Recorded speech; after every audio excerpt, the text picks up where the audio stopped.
So for palette number 5, we have the Natasha Denona Pastel palette. And for me, these cream to powder mattes are just garbage. The regular mattes in this palette are fine. The 4 shimmers that I'm pointing out here are very nice. The other couple shimmers are just okay.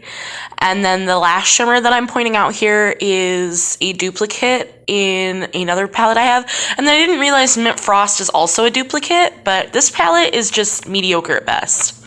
Number 4 this week is the Huda Nude Nudes. And for me, this ranks number 4 just because it's an older palette in my collection. I love every look that I get with this palette. But it's a gorgeous palette. For me, it just had to rank lower because it is older. How do you guys use this concealer shade? Like, do you use it as an eye base? Please let me know because I want to find more ways to use it.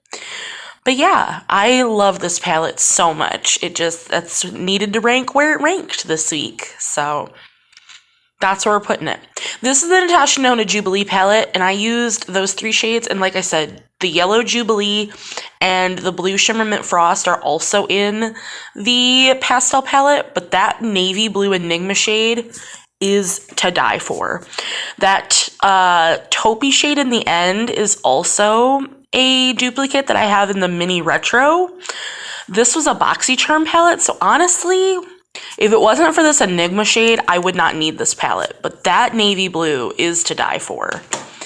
Number 2 had to be the Mini Controversy palette. Again, I don't support Jeffree Star. I bought these all secondhand. I did a blue look with this palette using S&B Beauty shadows, and then I used that My Boyfriend's Purse as my inner corner, and I loved the look that this created. These shadows, just like Jeffree Star's formula, was great as always. I loved it. I think his palettes always turn out beautiful looks. Like, I'm never disappointed in them, honestly. And then for number 1, the Harvest palette from Profusion. This blew me away.